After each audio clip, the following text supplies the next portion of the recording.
Hi everyone, I'm JD from Willowbound Journals and welcome back to my channel. Alright, so we're going to revisit making a Daphne's Diary junk journal together. We've already done a series where we used the Handmade with Love edition of Daphne's Diary to make 2 journals. So if you followed along with that, that was so fun. It's always so fun making journals together. I also used the Handmade with Love edition to make a personal Daphne's Diary journal, which I ended up giving away, but anyways, so I did that one on my Patreon on a series too, so I will link below the series where we did it on my channel if you want to follow along, and Patreon too if you want to follow along with that one as well.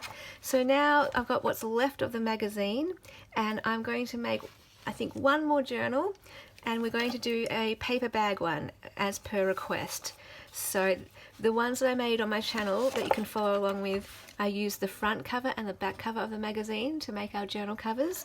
I'm now going to show you, if you don't want to use the cover, or if you've run out of covers to use and you still have lots of pages left in the magazine, you can use a paper bag or a glassine bag and make a cover that way.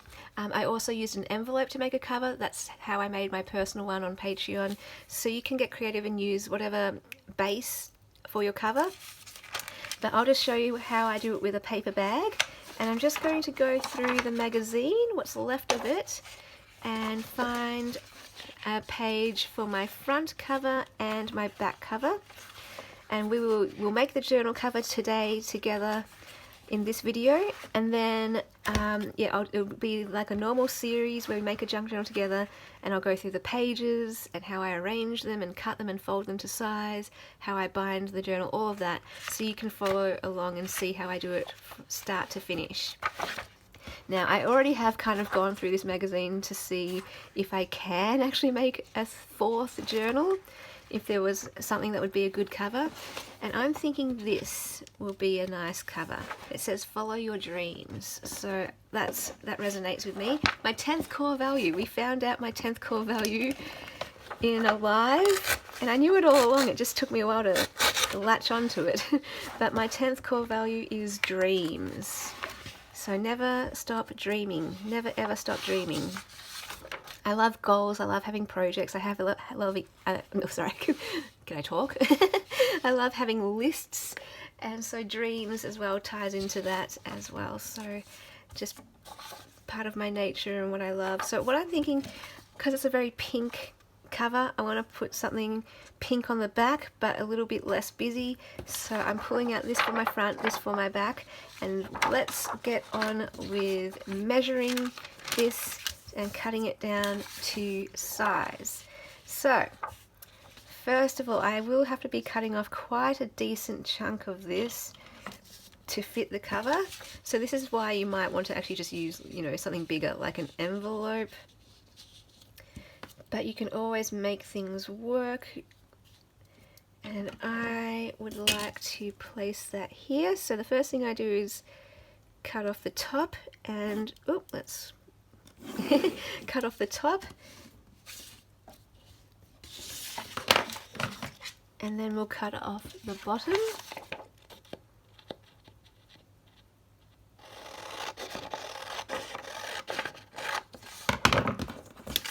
Because that's the easiest thing to measure first of all. I mean, we can always measure that side edge later on when we do the cutting, but try and get it relatively straight to start off with. So then just going to cut it down the bottom,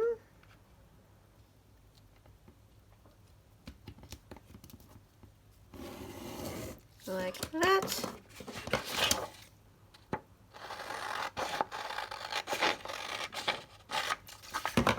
Okay, so this is a little bit of the tricky part. I want to get as much of the words onto the front cover, obviously.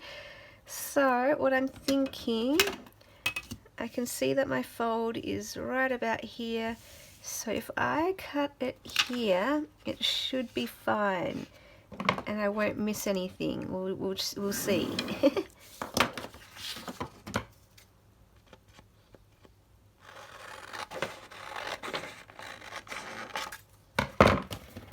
Alright, so if I put that there, then I can tell that there's my middle fold. It should be okay. It should work. I can cut off more actually this edge, so I will, so it's more centered.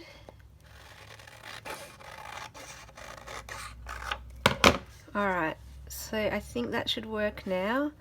I mean, it was going to work before. And what I'm going to do, I'm actually going to leave this on. The bird is going to get cut off, but that's okay. Not cut off, it's going to get covered.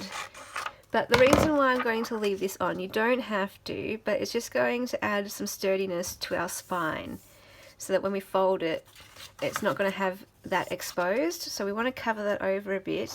And then what I want to do is just see where I want this placed. Okay, so what I do want to do is put it on the top, so the bird will get cut off a little bit. And alright, I kind of want to keep some of this floral, but I don't think I'll be able to. Hang on. It will just look a bit weird. Yeah, okay. So I will just cut that off. And I'm just going to cut off around the border. Yeah, let's just cut the border and I'll work from there. Just helps to see easier what I'm working with. So if I do that, and I really want to put that, as much of that as I can.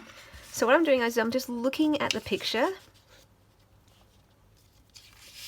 and I'm seeing what I want to keep on it and what I want to get rid of. So I can tell that I want to keep as much of this bottom part on it as I can. So I'm just going to measure it up with this line here, actually. In fact, maybe I could just keep the whole thing on. I don't mind if I cut the top off. I know some people love the Eiffel Tower, but I love the postcard more than the Eiffel Tower. So you still get to see the top of it. Just don't get the little spire on top. But if you're following along using the same pages as me, you cut it where you want it, where it suits your eye and what's going to make you happy. So if that makes me happy, I want the postcard on there. I actually don't really care for the Eiffel Tower. What I'm liking is this though, the vintage postcard and the callback to writing, or the tribute to writing. I'm not sure what word to use. The way that it makes me think of writing. So I actually like that. I might put that back a bit so we can see the bird. Not that it really matters because you've got to fold it anyway. So yeah, I'm quite happy with that. Yes, I like that. And so that's how I work it. I just kind of look at the image and focus on the part that I want to be visible and trim away the rest. And it will be different for everyone, because all of us will have different parts of the page that we like. So you just trim it to whatever you like most. So, you know, I could put the bird on the top if I wanted, but I want to keep it pretty much like a front and back cover as much as possible. So I'm going to do it like that. Now I'm going to get my Bostik glue stick. Because I'm going to use my sewing machine, I want to use this glue that's really thin layered. I could use craft glue, but you just want to make sure you put a really thin layer of the craft glue so that it doesn't make your needle get stuck. And if you have like a really, like my beginner sewing machine wouldn't go through craft glue all the time because it wasn't powerful enough, wasn't strong enough. My new sewing machine is a little bit of an upgrade, and it is more powerful and can generally go through craft glue, but just to be safe I want to use a glue stick, and I just glue the whole thing to avoid as much as possible any air bubbles. But I don't worry about going too close to the edge because I'm going to sew the edges, but you can of course go right to the edge and just kind of sharing my own process and the thought behind it. So there's my cover. Let's put in our fold and see what it looks like.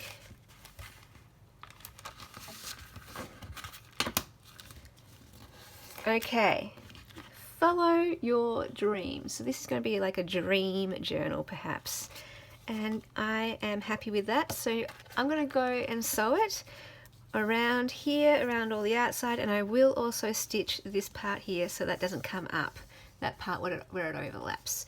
So I'm going to do that off camera. When I come back in the next video, I will show you what it looks like, and we will just finish it off with some washi tape down the middle, just add a bit more decoration and reinforcement. You can use whatever you want to reinforce, masking tape, normal tape, anything, paper, and then you go away and sew that if you want. If you don't have a sewing machine, doesn't matter at all, just use maybe a stronger glue to lay that down. You can definitely use glue for sure, and if you have any questions, let me know in the comments. Happy to help as much as I can, and if you're following along, let me know if you are in the comments. Feel free to take a photo and share it on Instagram or Facebook and tag me so I can see it. I love that we make twin journals.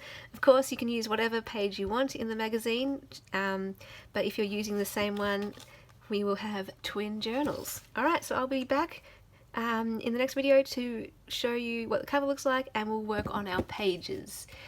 Okay, awesome guys, I'll see you soon. Bye guys!